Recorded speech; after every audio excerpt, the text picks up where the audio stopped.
Previously on Puddin's Possum Playhouse. There was another man that was tasked with looking after me, but because of Chrysalix, he died. His name was Phileas, and you turn around and Chrysalix is standing there. There is a giant hole in the back of the church. The seal has been taken. And as Chrysalix gets up, he opens the door and sees a small boy huddled over the top half of Phileas's body. And Chrysalix, his eyes well up as his friend is lying there dead and a small boy is there crying on the ground in front of him. Topher, there's a stand. And on the stand there is a huge book. Written on the cover of this book in abyssal is the words Vile Darkness. Whenever you open this book, there's a bit of resistance and then it opens. And then whenever you pull your hand back, your fingers have blood on them. On the page that you open it up to, it talks about the god Orcus, the demon prince of undeath. Gwent leads the way, and you guys head down the staircase. One thing you notice when you walk in here, it is absolutely crowded. You see Francis, you see Chrysalix, you see Lokar, you see Thrak, you see Scar, you see Benedict shaking off what appears to be a haze of some sort. You also see Bartholomew standing next to Weisswine, and there are other faces that you don't recognize. Topher, you are just rocketed across the field, and you slam into the wall and become unconscious. You awaken. You're not quite sure what had happened. You hear footsteps behind you, and as you turn around, you see someone slip behind a building and into the darkness. And then he saw it. Behind them was Christopher. He was on his knees, leaned back with his arms outstretched to his sides. His head was angled back and his eyes were pure white. The sound of an incoherent mutter filled the air. Christopher was unmoved, almost as if he were made of stone. His chanting grew louder, and the rest of the party gathered around, fearful for their cleric friend. "Stand back," Weisswine interjected, and he pulled a scroll from his pocket. Weisswine began to read the scroll, but as the words left his mouth in his draconic tongue, there was an ear-shattering sound that absorbed the entirety of the space around them. Moments passed, and Christopher's eyes returned to normal. You guys hear a deep, ghastly sound, and you guys see something. There is a ghostly, gross figure. And as it approaches you all, the air is sucked from your lungs when it comes near. And as it gets near you, Bartholomew and Topher's body, this thing darts at you, and it enters your body. You lose control of your physical body, and you are shaking and convulsing. You feel like you're being ripped apart from the inside. And just as quickly as it enters you, you are tossed across the floor, and it shoots out of you and screeches and disappears. I will never die. And if I do, I'll be back.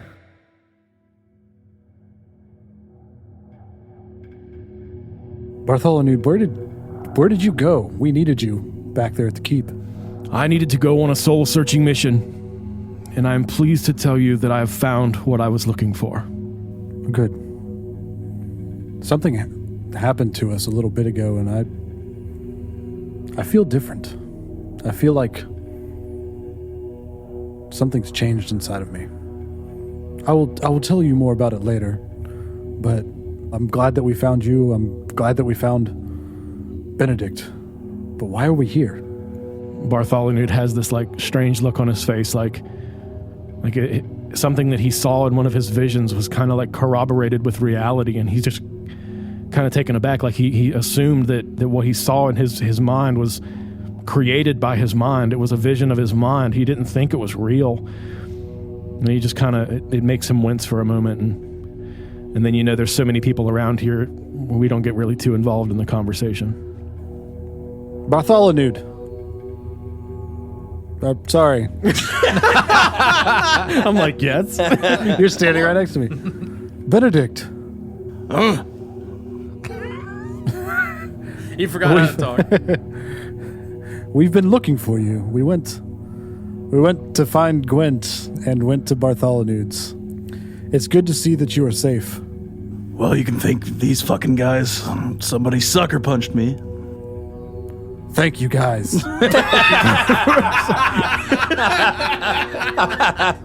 He just says it to the crowd. Yeah, all of them. Yeah, They all collectively say you're welcome. Yeah. Awesome. But I'm glad that you are safe. I'm glad that we're all safe here. And It back is together. good to be together once again. Brother, Oh, hey, man. What's up? look at my possum. I pick up the possum. This is amazing. This is literally the Immediately greatest uses thing. it as a fleshlight. I needed a nut so bad. It still has light cast on it. Been asleep for so long. All right, so we're reunited. Feels good. So that whole thing, and no one has anything to say. All these people in this room, and not one person has. I do want to address the people from my past, though. Shanks, Vistrom. Okay. Yeah. So, 1, why are you here? And 2, who sucker punched me? So, whenever you ask who sucker punched you, the druid and Vistrom just kind of look at each other, and then they kind of like put their hands up like it wasn't them, and then they just both kind of point behind you, and then right whenever they like point, you feel like 2 massive hands on your shoulders, and it's Shanks. Yeah. He just kind of leans down and he's like, Are you okay with that? I turn around and I go a big cheesy, like shit-eating fucking grin. I'm like, of course I'm okay with that. And I go to like shake his hand, and like he goes to shake my hand. And like, we're laughing. his hand is like the size of your entire arm. Yeah, Like- yeah. He grabs my arm like he grabs his penis, and but like I'm looking at him right in the face, and then I just kick him really fucking hard in the shin. It does nothing to him. He's hurt. He feels it. it's emotional pain. He feels it. He knows. But yeah, we're cool. Yeah, it's a friendly moment. Yeah. It's reigniting and all that fun Back stuff. to why? How are you here? What could possibly have brought you here? So Shanks is about to say something, and Vistrom speaks up and says, If the answers don't come in the next following moments, then I'll have your answers for you. So across the room, everyone's just silent after the conversations die down because they all know what's coming. You guys don't. You're an idiot. I am. Well, we Stupid. already Fuck discussed you if this. you're dumb. That will be coming. So Frances kind of walks out from behind the crowd that she was standing out and walks into the center of the room, and she pulls out a wand and just kind of flips it around, and the room just kind of darkens. This, like these stars in the ethereal sky of the room just kind of shift, and everything twists and it just kind of darkens. She starts to talk. The seals are breaking. The location of the physical seal has been found thanks to my son and his friends. She points at you. I give her the finger. Fuck you, Mom! Don't call me out in front of my friends. Supposed to be proud of me. It's because I went to bed, isn't it? Some uneasy allies have been made, and blood has been shed for many different causes. But listen to me now. If they stand in this chamber, they are willing to die to stop Baal from I think he should returning. go first. And I point at Chrysalix. Place your hatred aside. Put away your vendettas and focus on what you know. We are no closer to stopping Baal than we were last we convened here. One seal has been broken that we know of. One physical seal still intact. Tell me, all of you, perusing the lands of Faerun for months now, Do we know anything? Are we any closer to stopping Ball? I'd say probably not. Possums have rabies. No, we are not. Lokar steps out. Fuck that guy. What a dick. Fuck you, Lokar. Okay.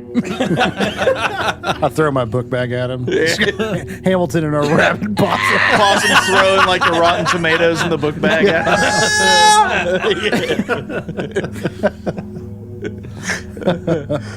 Yeah, fuck you. He endures your hatred. So, Lokar once again swallows his pride. The seals are related to the remnants of the legacy, both physical and spiritual, that Baal left behind. Except the physical seal, held by the sacrifice that Selen made herself. Likely why, if it breaks, the other seals don't matter. Could it be possible that the other seals are crafted of evil? Are they meant to be broken? If the only physical seal that we know of is the seal that Selen's body formed herself to imprison Baal, and the others are metaphysical, what does that mean? As for the other seals, you know the story, my story, on the great plains of Damara to the north. The creatures that walked in place of the Dark Lord. How I was deceived by Baal and Velka alike. How his body split into pieces. You've seen them, the shapeshifters. His body. Velka, his hands and his voice. And his eyes and mind, the great beholder. Perhaps they are remnants of his work, protecting and seeking for him. How are they made? How are they still here? If they are his mind and his body, how do they walk to earth, but Baal has not? So Francis speaks up again. So, you're saying, Lokar, we should seek out these beings and question them? Or kill them and see what happens? I don't follow. Also, that is a good point you make. Do the other seals matter? What do we do with this information? And she just kind of looks around the room to see if there's anyone who has anything to add. We have fought them before. Just a few nights ago, and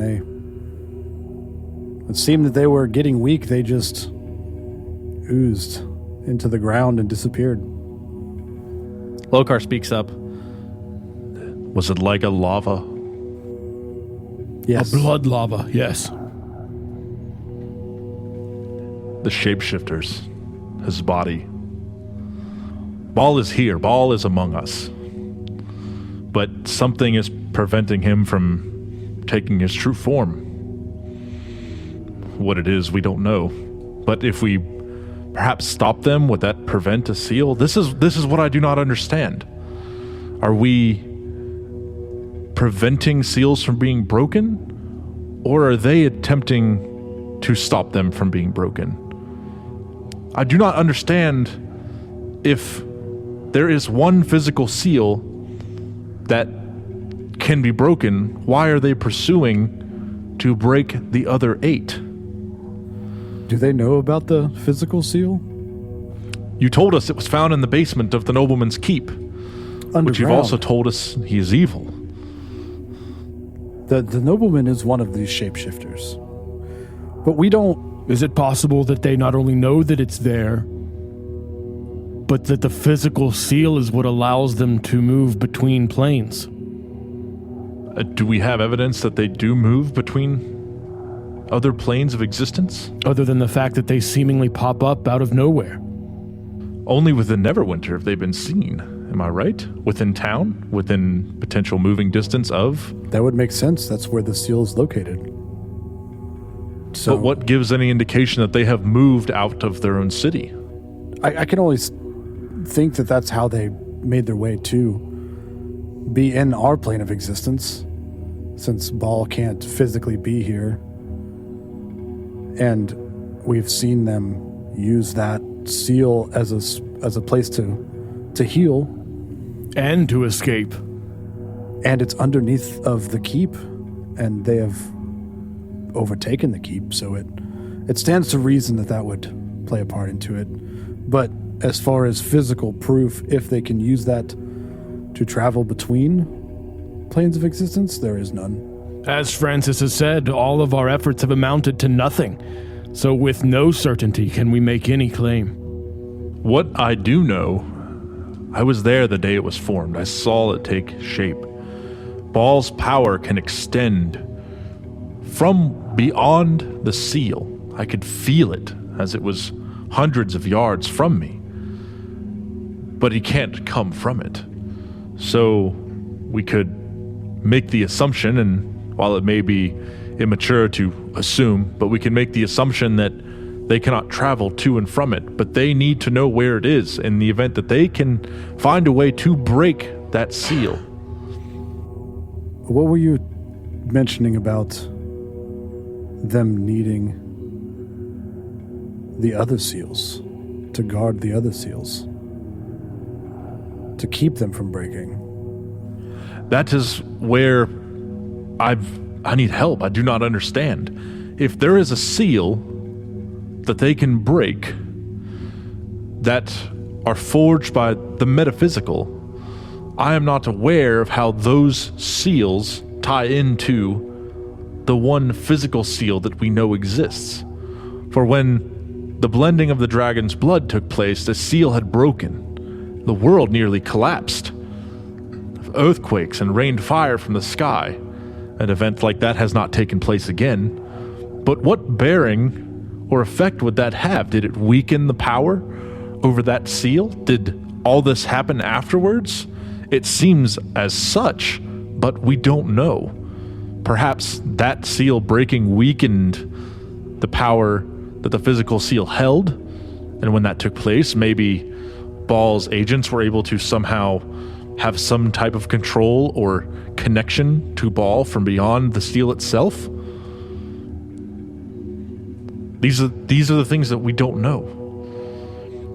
And as was suggested, if we know that the hands, the eyes, the mouth, the arms of Ball are walking the world, it may be in our best interest to stop them or question them, something.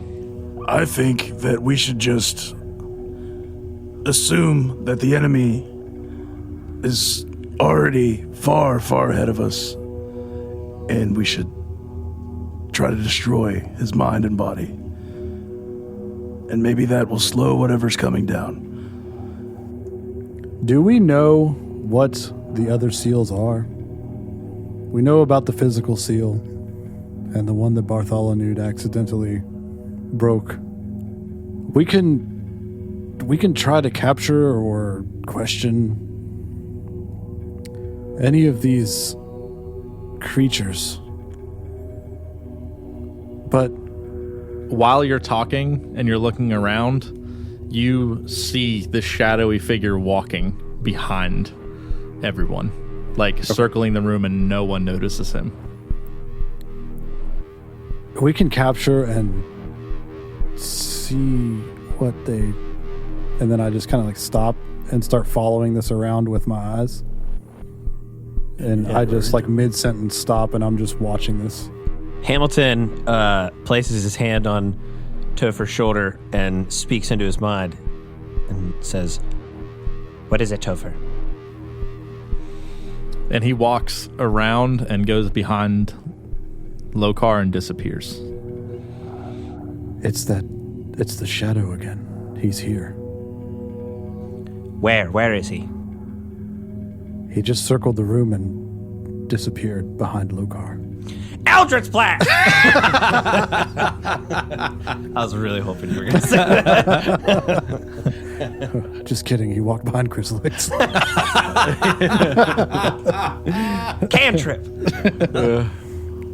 Yeah, I tell him, but then that throws my whole train of thought off. Like like my mind's not like I forget what I'm talking about. That just kind of like it pulls my mind away from the conversation that I was trying to have. Okay. So Scar kind of steps out, kind of a brash individual, and says, Well, what are we waiting for? Let's track them down and question them. We have nothing else to lose. and then Francis speaks up and says, Scar, where do we start? We don't know. All of Faerun, they could be anywhere. We don't have an inkling of an idea other than the ones in the keep. Beyond that, what of the other? So, as that happens, there's someone else that enters the room through the astral gate. So you hear them walking, and they don't even enter the room, and you can just hear them coming down the chamber. And right before they enter the field of vision, they throw something into the room as they walk into the field of vision, and it is a head. And it hits the ground and rolls in. And it is a turtle head. Dad? No, I'm just kidding. I like tools. Of the turtle race. Yeah. And it just hits the ground and it rolls into the floor. I cast guidance on Topher. Okay. And also, has it been an hour Since we started? probably not, no. All right, you still have spider climb. Okay. Just in case, but I Um don't really notice. Like, okay, I probably You notice don't know somebody what? coming You don't notice. in. No, this person coming in the room, and so because I'm kind of like That's true. I feel like okay, I'm okay, kind of like yeah. looking around, and I want to say that I started to walk around after Thrax started talking and stuff. I started to walk around to see if I could see Scar. this shadow creature, Scar, whoever. same character. They're the same fucking person. But after they started talking, I was kind of like just moseying around, seeing if I can see this thing, because I have no clue what it is, why it's following me. I assume that it's this darkness that I felt, and it's like making its physical appearance, but nobody else can see it. So I'm just kind of like seeing if I notice it still in the room, or if it's in my mind. I'm thinking that it might just be like I feel different inside, but it also might be my mind playing tricks on me, knowing that it's not like in my soul, it's still in my fucking head, you know? No, I got you. So, Jed, what did you just cast on? Guidance. Guidance. Is there any physical effect of that cast, or is it? I get a boner. Like, what do you mean? Like that's like visible? Yeah. I don't think so. No. No. I don't know what it does, but you can. I don't No, think. it's, So, other than Topher eyeing the black creature that walked behind Lokar. Lokar, and you having your telepathic session, there's no other indicator that he saw something, or that action was taken from him seeing something. No, because he's in my book bag, so he put his hand on my shoulder and did that, and Let it probably. me add something real quick. I don't want anyone to think that like, and obviously you guys can assume whatever you want to. I didn't mean to say like it walked beyond Lokar as if, and like Lokar has some No, type of like, no, it, like he's the only one tall enough for it to like stroll behind and he disappears. It's not like he behind him. went into Lokar. He, Yeah, he was walking and then just. He got down on Just- his knees behind Lokar and crawled up his ass. Yeah, he just like he just I understood that. Yeah, that's why I'm kind of like moseying around the room and seeing like. No, I gotcha. Is he- Okay. Is it still here? Where is it at? Is it hiding behind somebody? I look up Lokar's ass. I don't see anything. But Ryan, you would probably have noticed the fact that he just like stopped talking mid sentence and then just I started know. walking across the room. Yeah. Yeah, exactly. Yeah. Now back to the head rolling across the floor here. Also a good indicator. Slightly So, less subtle. When that head rolls in across the floor, there's another person that walks in, and you see very few people that look like they're not confused. None of you three have any idea who this is. However, Benedict knows who it is. That's not typical. And I bet he doesn't. It is another person from your past. It is Archelaus. He walks in following this head that just hit the floor. Hey, I like that guy. And the only other two people that you see, you get the vibe that they know who this is Francis and Thrak. Everyone else seems like, who the fuck is this guy? Like, Yeah. And he walks in and says, In the southern lands of Faerun, near Chult, there are an indigenous race of this scum that natively worship the god of death, Baal. I happened upon them in my travels. I befriended them, or so they thought, and I killed the entire town. So, you mean to tell me that you found a village full of walking turtle people who worship the god of death, and you murdered all of them? Yes. I was there on a bounty to locate someone who I had thought had killed a king in the east. I often take bounties to fund my escapades. But as it turned out, when I got there and found my target, wearing blatantly the symbol of Baal hanging on the wall of his home. Seems strange to me, but I know there are people within Faerun that still hold true to some of these ancient deities, even though Baal being one of the less respected, more evil. I'm not ignorant to the fact, but as I perused the town, it became common knowledge to me that this was something everyone had done here. Albeit all of them being dead, I would be hard-pressed to assume that there are not some who still exist, maybe in the same region. Maybe they know something. If they worship these beings, maybe there's some type of connection we can leverage to gain an upper hand here. We could maybe bribe them with some I hate you. thin New York cheese pizzas. And an attractive middle-aged news reporter. It seems like it'll work. Could dress Puddin' up like a rat. That will not work. Put a robe on him. Give them all rabies, yes. Excellent idea. Yes, rabid turtles. That's the next campaign. That's the next That seal. would be the slowest invasion ever.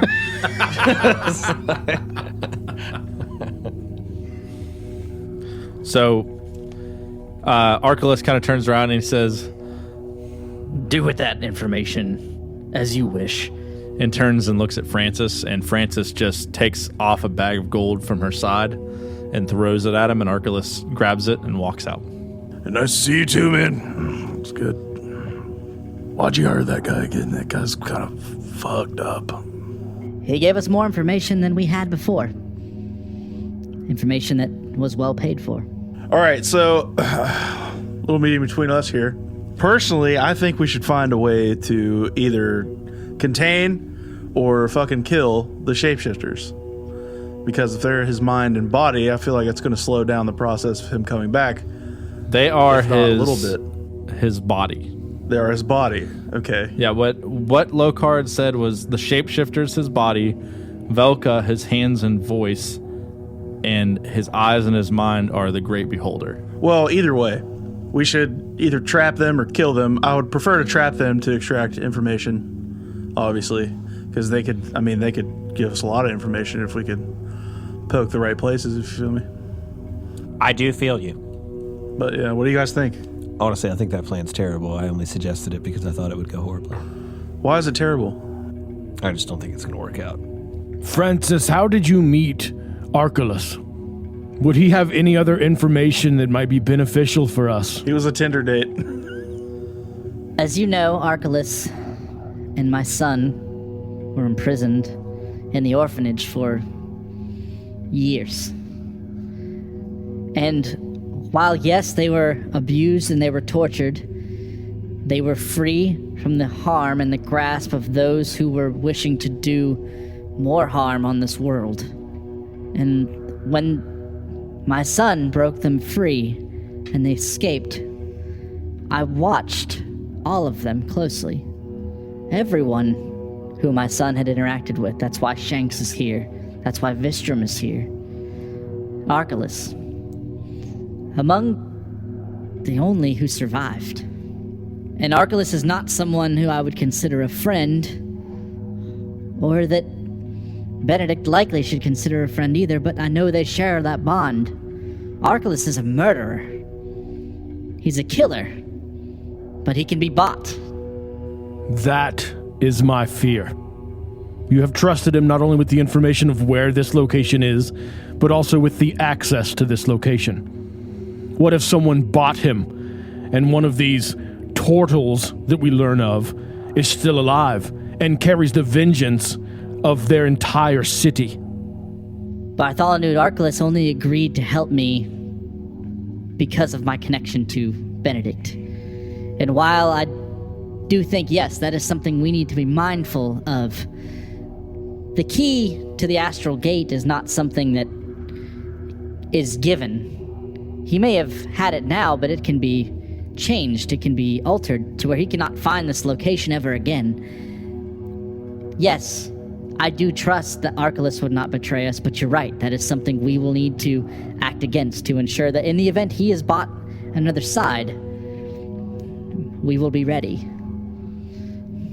But I do not believe that that would be the case. I think the bond that Archelaus and Benedict have, albeit forged in a dark place, would be stronger than that of his own darkness. Okay, so I want to approach Lokar. Lokar, did you feel something evil just a few minutes ago? Bartholomew cast Divine Sense. Funny you ask. I was waiting for you to give me a reason to do that. I was waiting for a cue.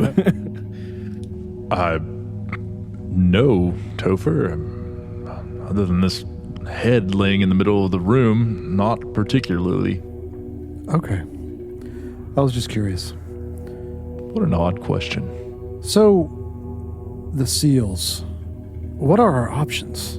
We've been around the keep and we've fought these things, and it seems like no matter, we could get them close to death or whatever, and they can just shapeshift and leave. So to me, that's not a viable option, to try to catch these things or fight these things or defeat them. Well, you've tried to fight them. Have you tried to contain them? To capture them? You say they dissolve into ooze and roll away, but have you tried to contain them? I don't know how we would. We can't put them in a cage, because they will just ooze out. Topher, the grounds in which you stand are what's known as an astral gate. Essentially a room that exists somewhere that is cut off from the rest of reality and bound together by a simple... Think of it like a weave fabric, that when one plane of existence exists, it is appended to that one, allowing it to stick together and hold by a key. Perhaps we lure it there. Where will it go when we break that bond with the remainder? It cannot shapeshift or ooze through a floor to another realm that doesn't exist. Perhaps that is our answer. The Chamber of the Seals is but a place where we look to hold our knowledge, and this is just, there may be more to it than that. I'm relatively new to this myself. If an astral gate is something that is used to hide this secret, I'm sure it's something that we could obtain to use for other purposes. Are you suggesting that we lead them here? I'm suggesting we lead them to something like this. How many of these are in existence? Like, how do we summon one without a key? I think the key is more of an aftermath. Something you would create once an astral plane is brought into existence. As to how to summon an astral gate itself, I would not know. Maybe someone who has more knowledge of deeper, more powerful magic items. Topher, I can create a magic gate. You can create an astral gate? It's actually an item that Benedict purchased for me from a sheet the vendor in Neverwinter. Ah, sheet.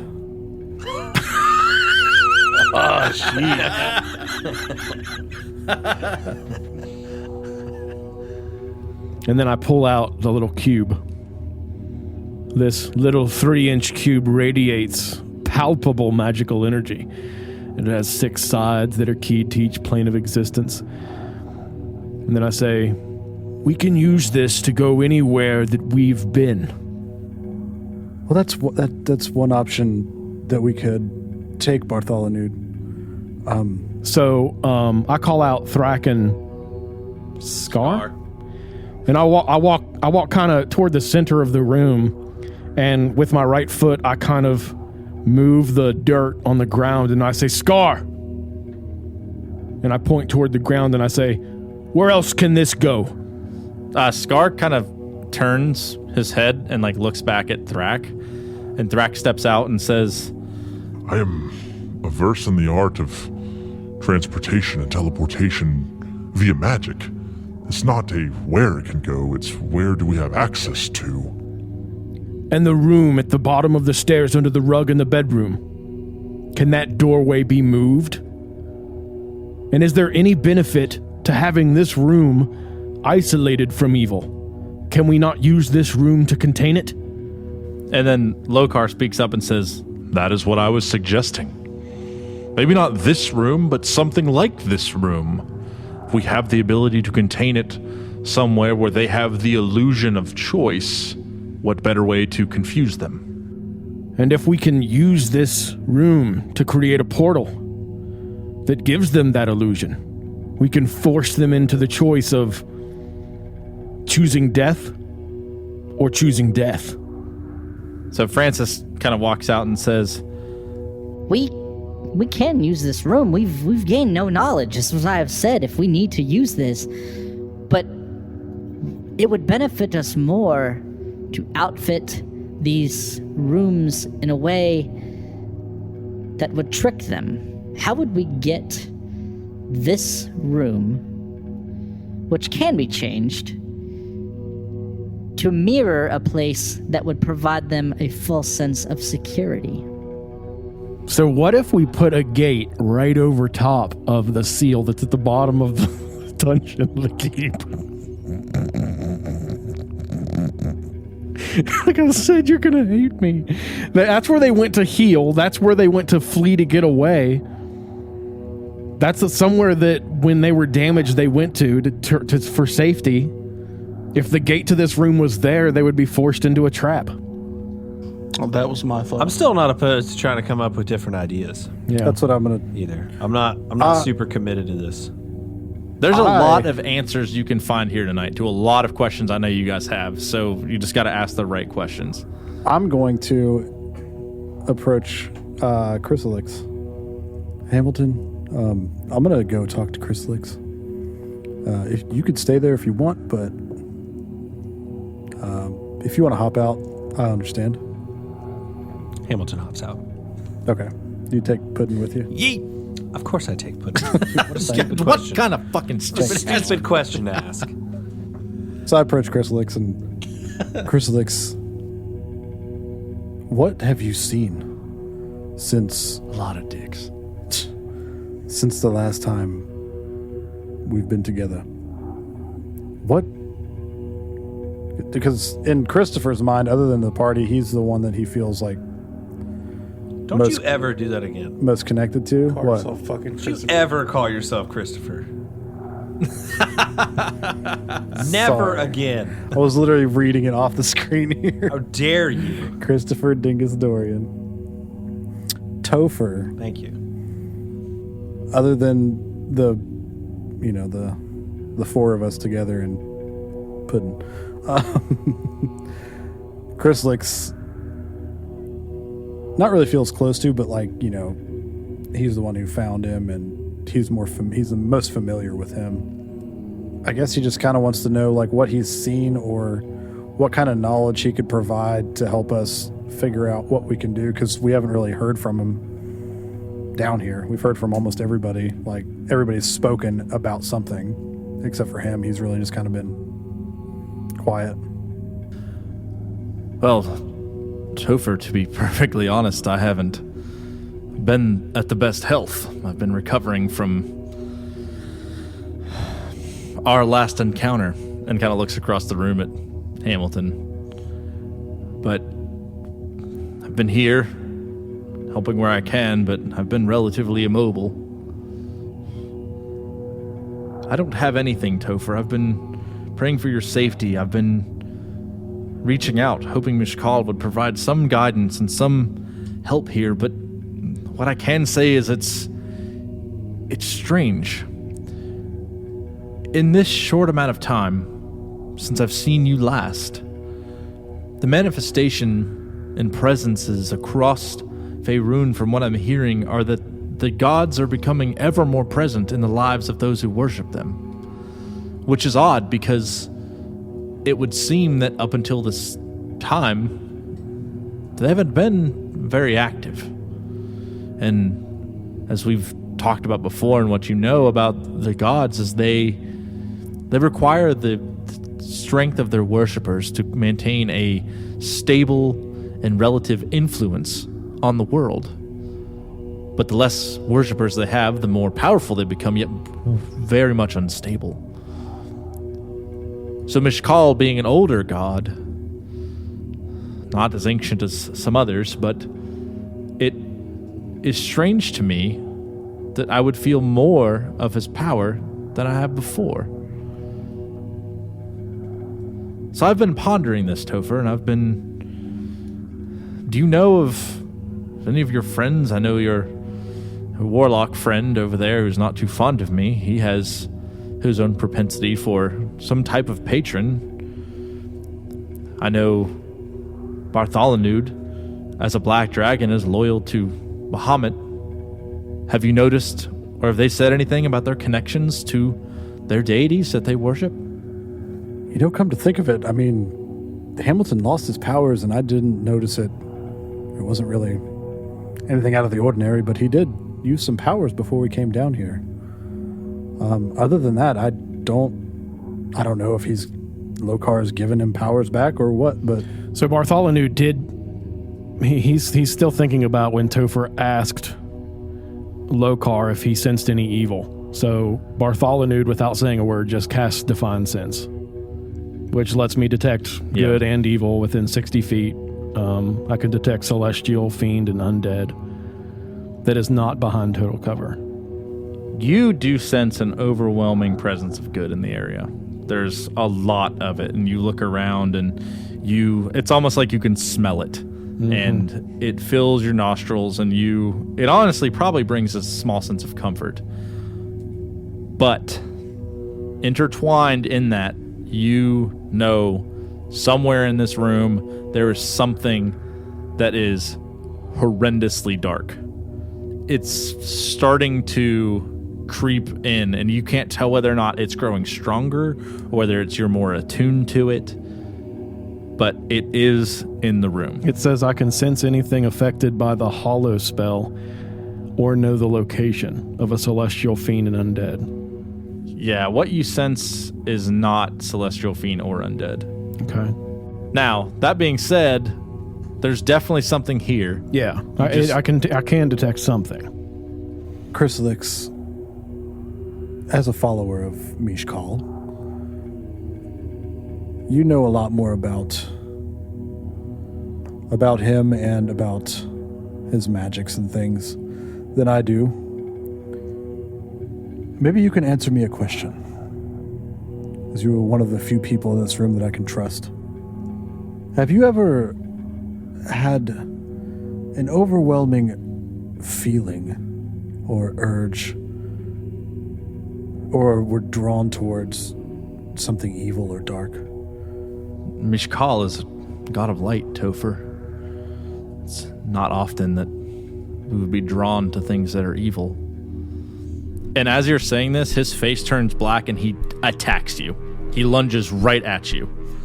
Fucking, I mean, I guess like as a defense, I kind of like hunch over and try to like kind of move out of the way. Okay, whenever you do that, you do that and you look up and Chrysalix is standing there going, Topher, are you okay? What's wrong? What just happened? So Are you okay? You just hunched over on the ground. What happened? There is something here. You just lunged at me. Everyone like turns and looks in your guys' direction. Did you not just lunge at me? No, Topher, I'm standing here. You can clearly see that. Maybe I need to rest. I don't know. Topher, I feel a lot of good in this room. But I also feel something not good. I mean, I guess now, I'm sure everybody's just kind of like staring at me. And more so Bartholomew, because like, obviously, yes, this has took place between you and Chrysalix, but Bartholomew was the one that was like, there's something fucking going on here. So I walk towards Bartholomew and I grab his arm and pull him to the side of the room. Okay. And now, hold on. Before you say anything, obviously, like Benedict and Hamilton, you guys are probably relatively tuned into what's happening now too, and you see them like sidebar. Is that something you guys involve yourself in, or is it you guys just gonna kind of stay out of it? I mean, well, yeah, I'd like to get in it, figure out what the fuck is going on. I join in telepathically because I don't feel like walking over there. It's like, Topher, come get me. Are you not still in his backpack? no, he got out. No, I got out because I didn't want to have to shoot. Gotcha. That's right. Bartholomew, just before we came down here, there was something happened and I got thrown. And whenever I got up, I'd always felt inside of me something dark and something evil. And that was gone. And it's just like that. Something snaps inside of Bartholomew's mind. And he remembers in his dream that Topher turned pure white. And he thinks about Hamilton, how he got he's casting his skills. He's casting his skills again. And it's like he remembers seeing Cthulhu come in from the hazy ceiling inside of that dreamy chamber of seals. And then he kind of looks toward Benedict. Benedict winks. And he thinks, Benedict just died. So he cast Divine Sense on Benedict. All right, so yeah. Well, hold we on, go. because I was mid-conversation and then he cut off with his thought, and it's Yeah. I'm not going to just stop talking because keep he had going. a fucking thought. fuck you. So, Fuck you. because he has no fucking clue what I was going to say. Okay. But whenever all that happened and I got thrown, and I don't feel that evil inside of me anymore. But I keep seeing this thing that's shadow, and it's here. It's among us somewhere. When we first got down here and I saw it circling the room, that's why I stopped speaking earlier. And just now, whenever I was talking to Chrysalix, it was like he went evil for a second and tried to attack me, but it wasn't really him. I don't know what's going on. I feel like I'm going crazy. As you're telling me that, I do cast Divine Sense on Benedict. What do I feel? Depression. There's that. A lot of that. A lot of mom issues. Because it's just weird to me. Like you might have just said those things, and I have a follow up for you, but I just can't get out of the fact that something significant happened to all of us except Benedict in my dream. And And two things now kind of corroborate something that happened in that dream that you're telling me happened, and I witnessed Hamilton, and it just makes me suspicious of Benedict. So what do I get with my divine sense? So whenever you kind of focus in on that feeling that you've kind of surrounded Benedict with, there is an overwhelming feeling of good that comes from Benedict, but it's twisted.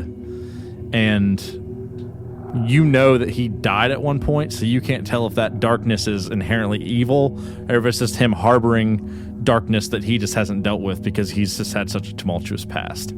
So there's that. Well, Bartholomew just can't shake the idea that the god of death can do things in ways that might make it seem like someone had came back from the dead.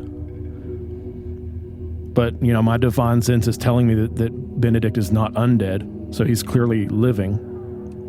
Topher, I am not sure what we can do about this.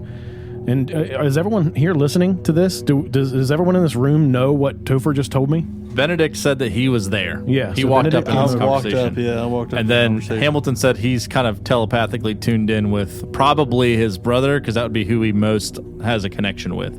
So I look to Benedict and imagine Hamilton, and I just kind of say, I believe this spirit is here, and I believe it to be the evil of Topher's past. What can we do about it? There's not much we can do until it actually reveals itself to us. It has. We can't see it. I don't know if this is something that's going to reveal itself to anybody but me. Because it's been here. Hamilton didn't see it. I can't see it. I can feel it. I know that there's something here that contrasts with the good in the room. I have an idea. I'm saying this to the group at this point. Topher, try to relax your mind as much as you can. I want to mind probe. Okay. I as much as I can, but this thing is like stressing me out almost to the point to where I kind of like. Got the stress poops. Well, it's like it's the fourth time that I've seen it, and then the first time it was seemingly hostile towards me. So now it's like my mind's starting to go like, what is this thing, and should I just be leaving to protect anybody else? Because I feel like if it can affect me, it can affect other people, whether they can see it or not. Is there anything And about your it's- demeanor that indicates this reluctance? I mean, I'm probably not like fucking So, just A sour composed. face. Hamilton opens up the dialogue, suggesting. What did you just suggest, Hamilton? That he calms his mind. That he tries to And you do like a little calm his mind probe as much thing? as he can, and I'm just gonna Yeah, because basically like my thought is that if it's not something that any of us can see, because I've been with him every time it's happened and I haven't seen it, then maybe it's just in his head. So, if you're trying that, then Bartholomew reaches over with his hand and he grabs Topher's shoulder and casts Heroism, which is a spell that any willing creature that I touch is imbued with bravery. The creature is immune to being frightened and gains temporary hit points equal to my spellcasting ability modifier at the start of each of its turns. So you are now brave. And you're a brave man. That is not something you get to So say maybe with very that bravery, you can face this darkness with like some blind, steadfast vision that moves forward, and with Hamilton possibly guiding and probing your mind, maybe there's something we can find out there. So I'm imbued with like bravery. I mean that would definitely help me relax, because now I'm not as worried, Self-conscious, yeah. Fucking brave, bro. self-conscious and stuff. Yeah. All right, so here's what happens. Bartholomew puts his hand on you and casts bravery, and I'm imagining this is kind of taking place as like a sidebar just really quickly, and Hamilton kind of closes his eyes and starts to like tune in. Actually, why don't you tell me like kind of how you imagine this going down? probably going to regret this, but that's okay. 'Cause I don't want to assume what you're doing, so. So I like to. I'm gonna put it as like it's a house, and it's a house that I've been in before. I know I've been in it before, but I don't know why. I don't know where it's from. It's just like something that I'm familiar with. You're talking about his mind, Topher's mind. Okay. Yeah. And it's basically just like endless hallways and doors, and I'm basically just checking each room to make sure that it's familiar. And I'm looking for anything that doesn't fit. I can work with that. So you are walking through this house, I'm imagining like you're standing there, your eyes are closed, and they're kind of moving back and forth. And as you're moving through this house, when you open up each of these doors, there's a candle in each room. And it's familiar to you. The light's on, and that's kind of metaphorically what you're checking for. Yeah, it's like a token in Inception. Josh wouldn't get it, but neither would Alex Lilly. Like, so That doesn't make any sense. Like, so you're going through these rooms, and there's a door that has a lock on it, but the lock has been busted and broken. I don't think I open it right away. I think I put my hand on the door. Okay. And try to get a sense for what might be behind it. Kind of try to project my mind through the door without opening it. So I would say that you're unable to do that just because you're actually like in like your own mind. Like this is as meta as it gets, essentially. Yeah. So, but yeah, now I will say this, when you put your hand on the door, it still feels familiar, but there's something wrong with it. Is there anything else I can see? I would honestly say that what you see is more of a projection of what you think. Yeah. It's just more like more rooms, more hallways, but yeah. It's like my mind making sense of something that doesn't make sense. Yes, exactly. Okay. Yeah, I guess I'm gonna open the door then. Okay, so when you open that door, it opens up to just like every other room, except the candle that's in there is burnt out. And there's a bed in that room. And there were no beds in the other rooms. I guess I should say there are some that have beds, there's some that don't. This is just another room. Yeah. But what's important is that one, the candle's out, and two, there is someone lying in the bed. All right, yeah, let's go check it out. So when you walk up to this, I like this. There is somebody cast heroism on me. There is a figure lying in the bed that looks exactly like Topher. And as you get closer to it, the resemblance to him, it's not him. But it looks exactly like him. Now, I know that it is not him, or I know that it is not the him that I know. Like, do I know definitively this is not... This isn't the Topher that you know. Okay. Yeah. Okay. So because obviously this isn't. You're in his mind. You're searching through things. This thing is not like alien to him. This is a part of him. It's just not a part of him that I'm familiar with. I would say that you don't know one way or the other. Okay. I would say you would assume that it is a part of him because you're in his head. Mm-hmm. But I would say the physical the mental manifestation of what you're seeing is that it is not Topher, but how you would likely interpret that would be this is just a part of him I don't know. Mm-hmm. So take that for what it is. Gotcha. So now you're like, I would say you're like, the body's in the bed, you're like probably a good like 3 feet from it still. Mm-hmm. So if you want to move closer you can, or if you're just like, fuck this, I'm out. Like, I want to get a quick look around the room. Is there anything else in the room other than the bed and the candle? No. That's it. It is a square room, a window, nothing out the window. It's just pitch black, and this body just in the bed is perfectly still. And all this is happening in real time or like instantaneously? Well, it's probably like dream time. Yeah, I would say in his head, it's like instantaneously. Like if you guys want to continue to have conversation with Topher while this is happening, but I I probably would say no. Let's just let this play out because this is probably all happening in the span of like a second. Yeah, that's what I was thinking. Okay. Okay, so before I go over there, I've never done this before, so I'm not really sure how this is going to work exactly, but like I want to try to use one of my cantrips to light the candle.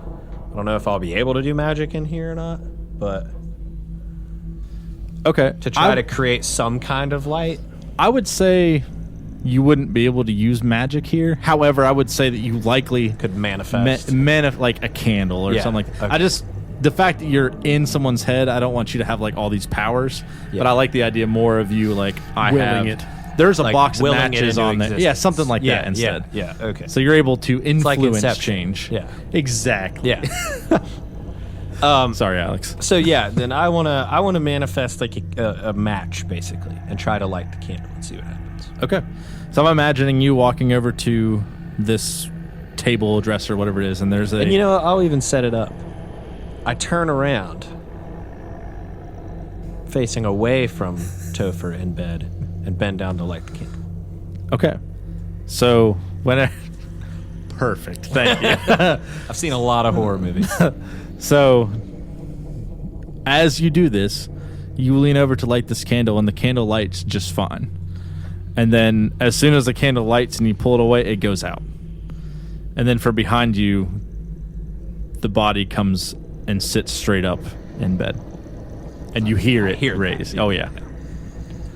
Oh, good. Did Hamilton just shit in my mind? Okay, I'm gonna go ahead and turn around. Okay. So it is not moving. It is just sitting straight up now. Golly. There's no eyes open, nothing. And it looks like Topher, but what you're noticing is as time goes on and the smell of that smoke continues to fill the room, this body is becoming darker and darker. Like, not like its skin tone, just the entire thing is just darkening. What is the sense that I'm getting from this? That it's evil? That it's I would say angry? Like it's not anything? projecting any emotion. I would say what you are feeling, though, is that it's not good. Okay. Like, and you, at that point, you may not be able to know whether that's your own fear or whether you're getting that vibe from this. Like, it's probably hard. It's probably mixed emotions because you're also battling that with what's in Topher's head. Like, trying to compare what you're feeling about it versus what's actually there.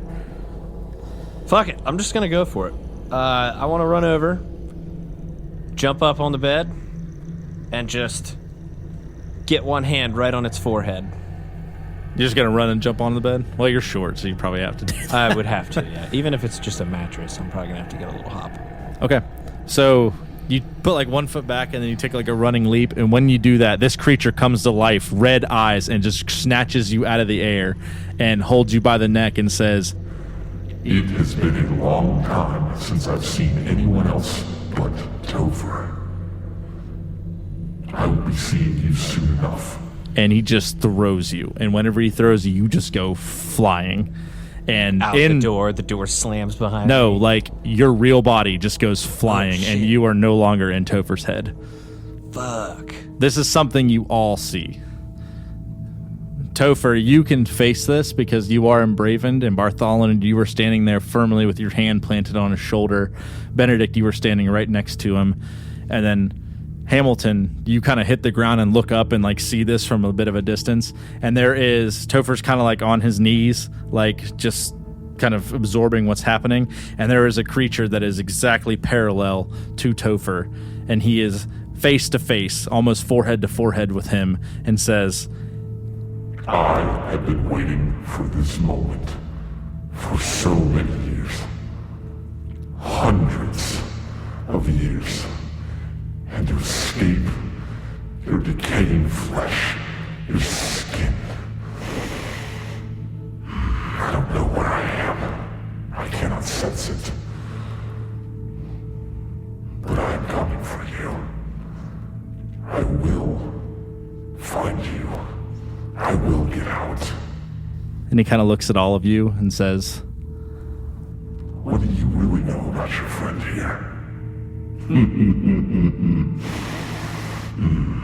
And he just fades away.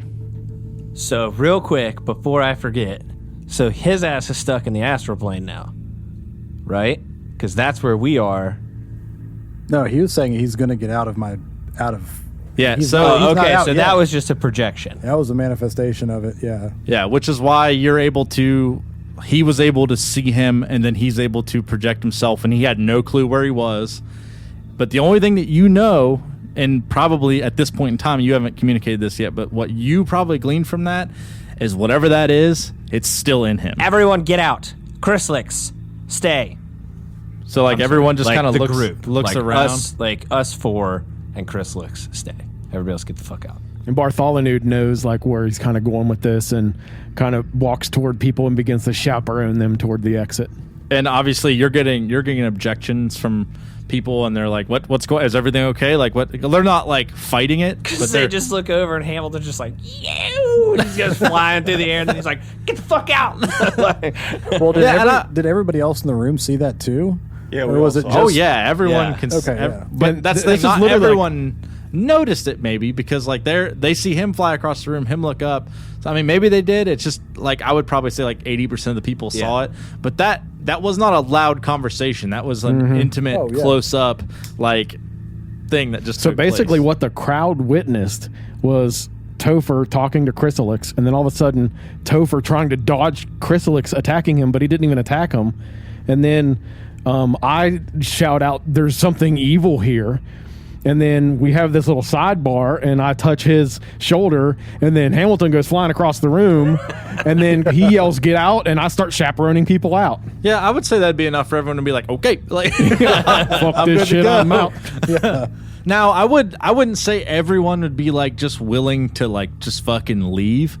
Now, what I will say is that what happens is Frances likely has been paying attention, and she sees what happened, and then also Lokar. And what you notice is that Lokar sees what happens, and he assists you guys in pushing people out. Now, they do not leave. What happens is you hear Francis say, We'll take refuge in my house above the astral gate, and we will wait for them to tell us it's safe to come back. and then they just start shuttling people up. Gucci. Chrysalix. That story that you had told us about the physical seal, and I think I was at church, and I didn't really listen to all of it, but I think maybe what I saw just now has something to do with that. With Phileas? Phileas' death? With Topher when he was a child? Maybe. I don't know. I saw something while I was in Topher's head. I think it was the same thing that we saw out here. It was locked away in a space inside of his head, but when I got there, the lock was broken. What attacked the church the night the seal broke? We don't know. I believe that is locked inside Topher's mind.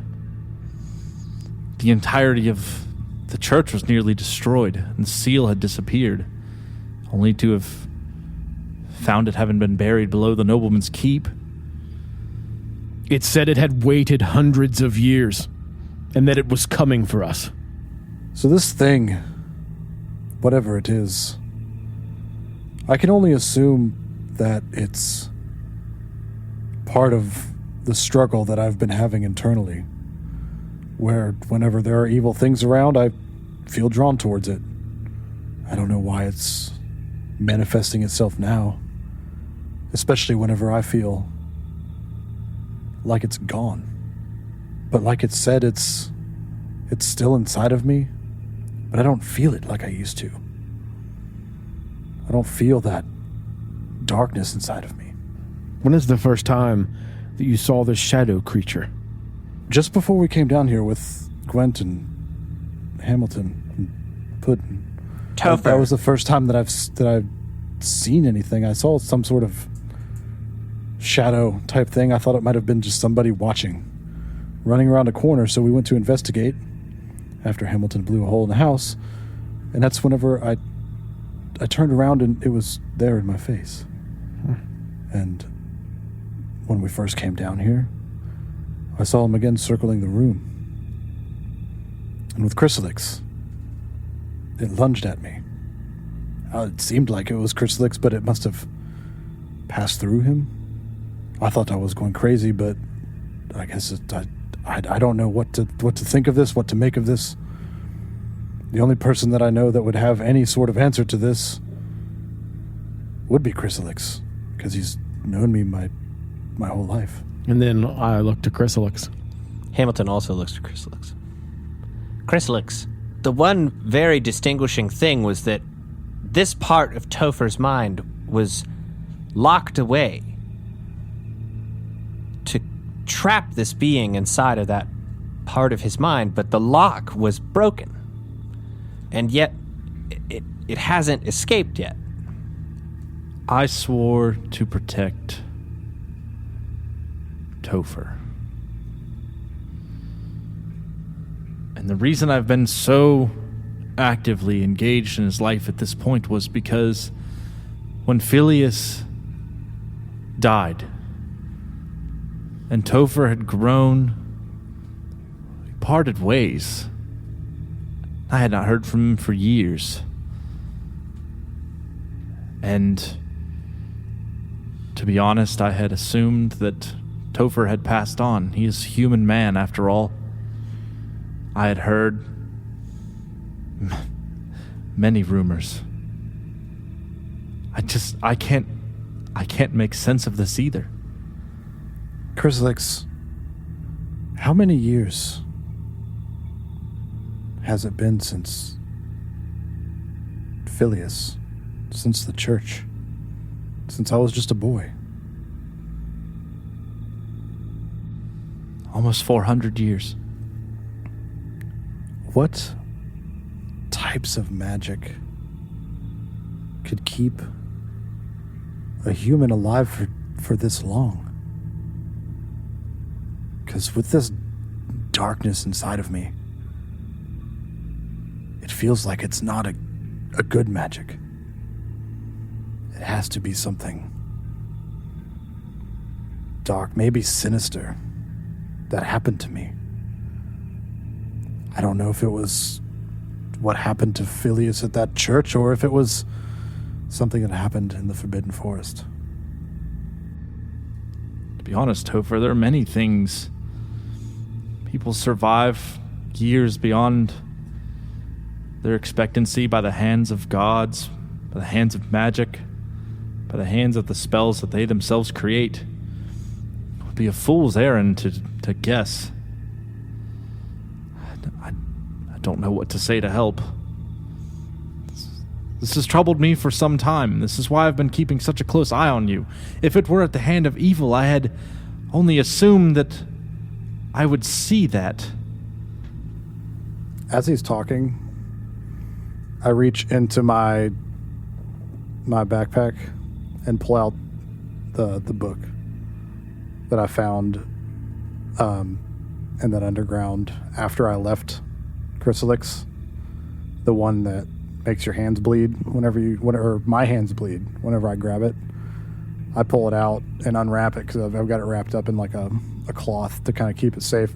I pull this out and bend down, sit it on the floor and unwrap it and lay it there. And okay, now this is the first time that anyone else in this room has seen that you have this. Yeah. It's this is a complete secret that you have kept from them this entire time.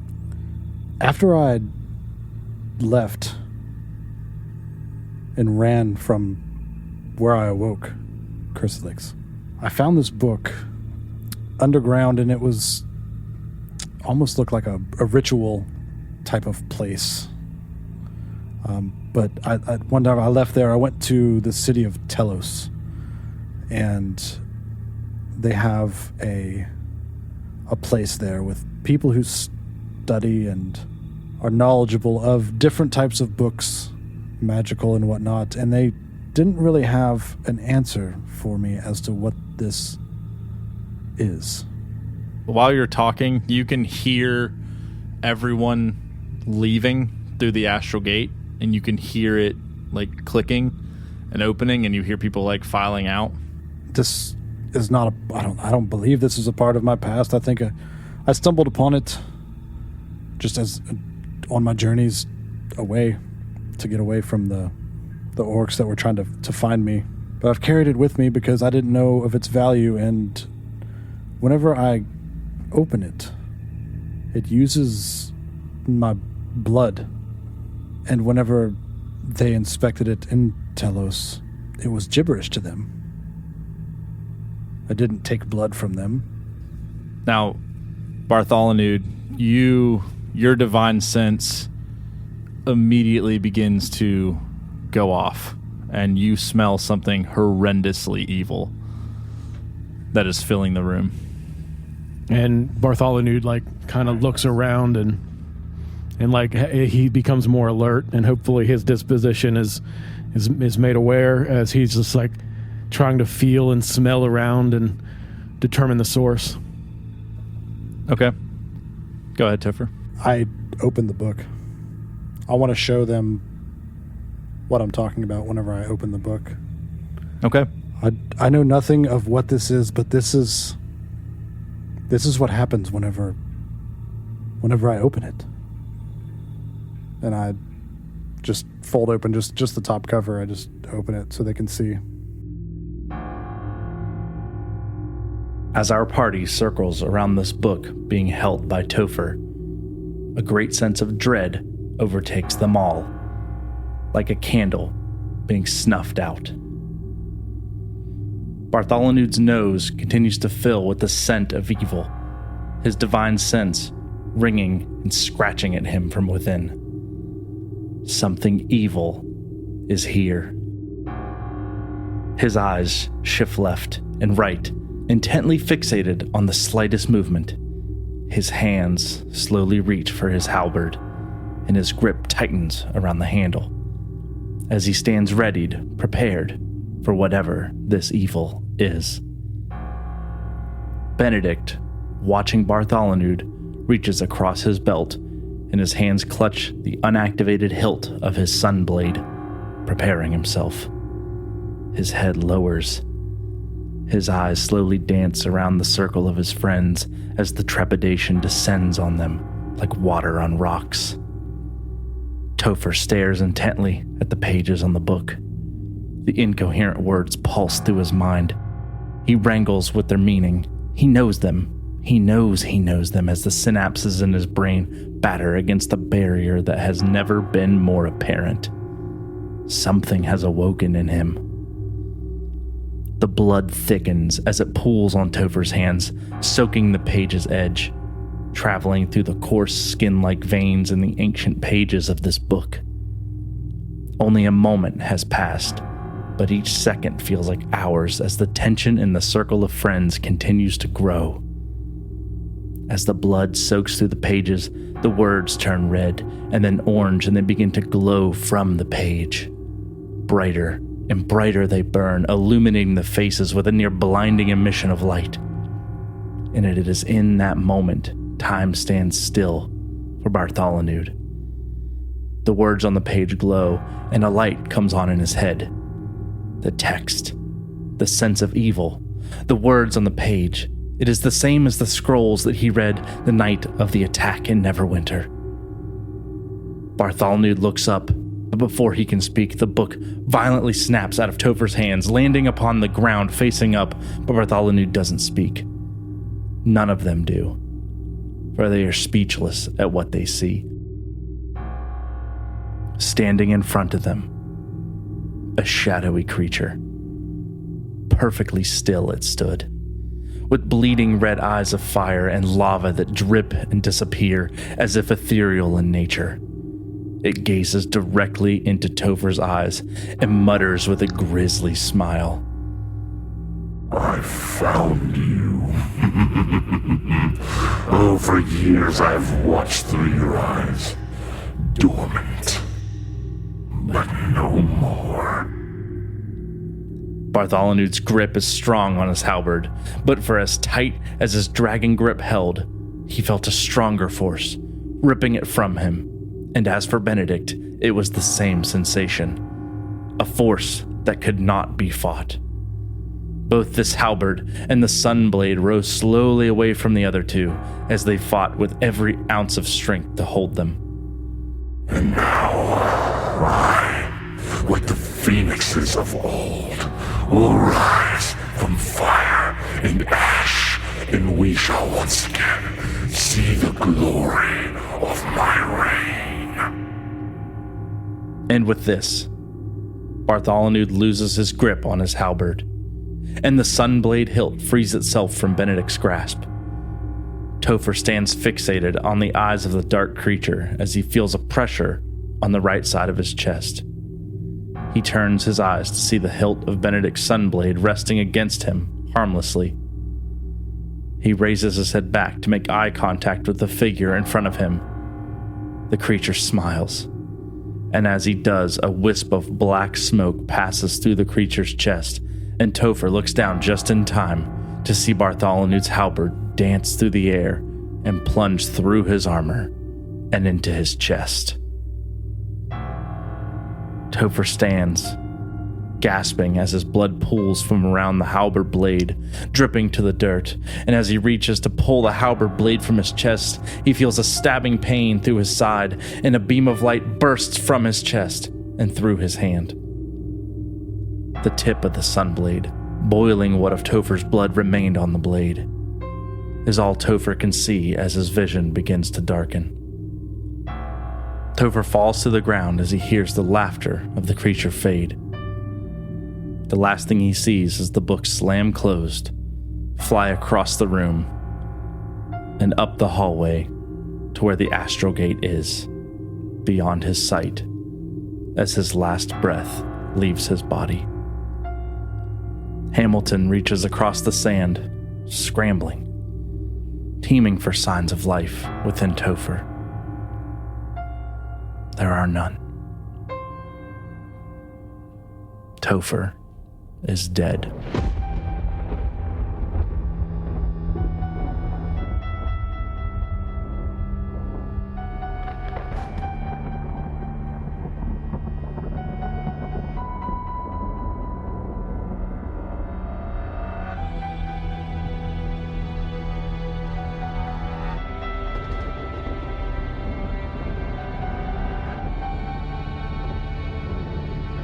Clouds gather in the sky across the land.